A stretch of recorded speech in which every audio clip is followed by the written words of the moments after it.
Yes. The People's House. It's what we've been craving for. Fights on the White House lawn while they tell fart and tranny jokes.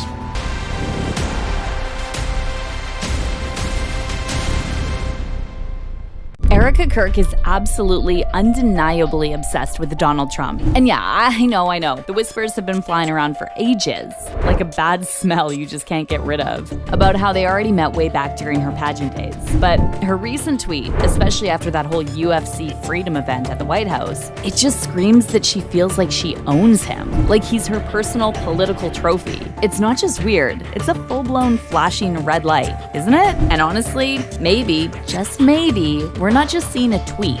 We're getting a sneak peek, a tantalizing, unsettling glimpse into her big 2028 plan. Is she gearing up to run for president? Or maybe even vice president? Riding on the coattails of a man she seems to idolize? Could this be it? Now, before we dive into the deep end, before we connect all of the truly disturbing dots, we gotta look at Erika's tweet first, because guys, it says a lot. Here's what she put out there, and pay attention because this is classic Erika Kirk, trying to spin everything into this grand narrative. The left wants the White House to feel like an untouchable institution reserved for political elites. They hate seeing it used for events that remind Americans it belongs to them. Turning the White House into a place of celebration, culture, and public engagement, especially as we approach America's 250th, strips away the myth that government is something distant and above the American people. No surprise the Democrats despise last night's UFC event, but what truly frustrates them is what it represents. A White House that feels like the people's house again. Okay, so she's trying to frame this UFC event at the White House as some kind of patriotic, for the people moment. She's trying to use this narrative, this carefully constructed illusion, that it's all about making the White House accessible, about bringing it back to the common American. But let's be real, folks. Let's cut through the BS. It's a spectacle, a carefully curated show, a political circus designed to distract and entertain. And the idea that the left hates seeing the White House used for events that remind Americans it belongs to them? Please, that's not just a classic tired move. It's a desperate attempt to distract from the real questions, the uncomfortable truths. And Erika Kirk, she craves that spotlight, that influence, that access more than anything. I mean, we all saw the way she's used Charlie's death and turned it into a whole PR stunt. And the internet, as always, isn't holding back. Check out this user comment and tell me if it doesn't hit you right in the gut. Can you just do one thing that Charlie wanted? Ouch. That's raw, right? That comment cuts deep, right to the bone. And below that, clear as day, was an image of Charlie Kirk, his face set, determined, basically wanting the Epstein files to be released.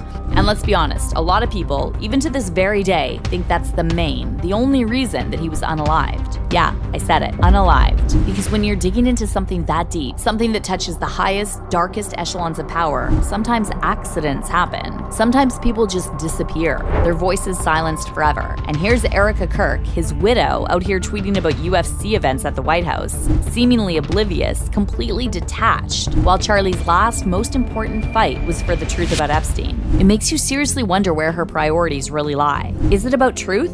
About carrying on his legacy? Or is it about power? About securing her own future, no matter the cost? Then there's this gem of a comment showing just how out of touch some people think she is. You obviously know nothing about what the government is supposed to be. But then again, your actions has proven that since Charlie's absence, government was established to protect us, not entertain us. This is all ignorance. Boom, right there. That user just dropped a cold, hard dose of reality, calling out the fundamental misunderstanding of what government is actually for. It's not entertainment, guys. It's protection. It's about serving the people, the citizens, the everyday Americans, not putting on some glitzy, distracting show. And Erika Kirk, in her relentless, almost desperate quest for, well, whatever this is, seems to have completely forgotten that. Or maybe she never knew it in the first place. It makes you question everything, doesn't it? It makes you wonder what her true motivations are. And if you thought those comments were brutal, wait until you hear from this user who came armed with statistics. Because facts, my friends, are a stubborn thing. 1. Only 16% of Americans approve of this event being held at the White House. 2. It belongs to them. It was only available to people who purchased subscriptions to Paramount Plus. So just like you, the whole thing was a grift. 3. This event wasn't a celebration of America. It was a great big birthday party for Trump. Just like your self-serving fireworks show had very little to do with your husband and everything to do with self-promotion. Save your sanctimonious bullshit for the Kool-Aid guzzlers who have turned their brains off. Wow. Let that sink in for a second, people. Only 16% approval, and it was behind a paywall? So much for the people's house, right? This isn't public engagement. It's exclusive access for those who can afford it, for the chosen few.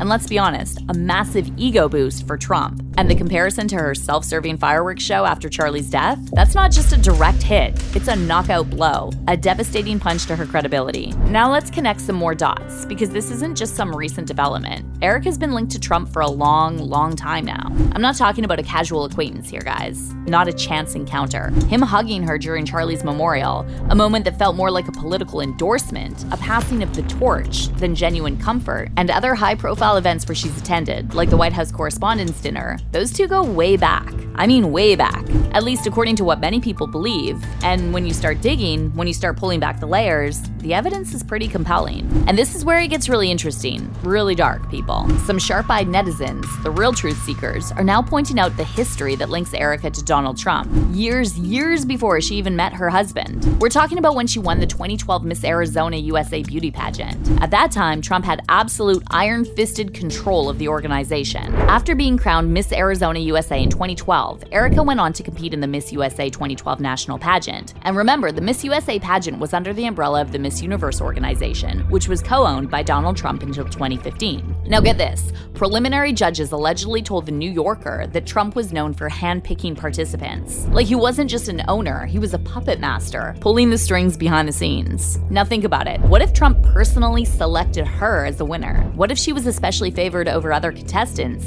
given a golden ticket, a fast track to fame and influence? Internet sleuths, the real heroes here, have even pointed to Erika's own website and portfolio, which proudly states she worked as a model and casting director, to suggest that Trump intimately orchestrated her future. That's not just a heavy claim, it's a revelation that changes everything. When you look at her entire trajectory, her sudden meteoric rise, it makes you pause. Was her path predetermined? Was she a plant, a long-term asset, put into place for a future purpose, a future political agenda? And this is where it gets really, truly wild, folks. What if her meeting Charlie Kirk wasn't even by chance?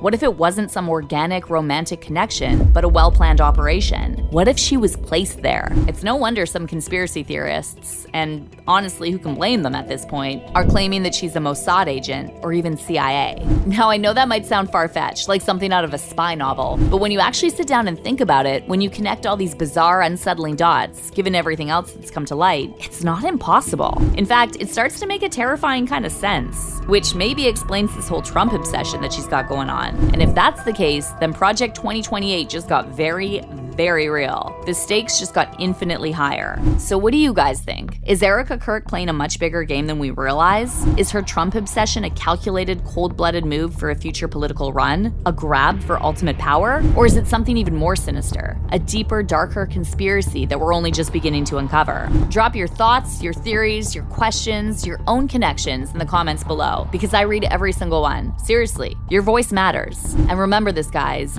do not, under any circumstances, let them tell you what to think. Do your own research, connect the dots, and most importantly, question everything, because the truth is out there and they don't want you to find it.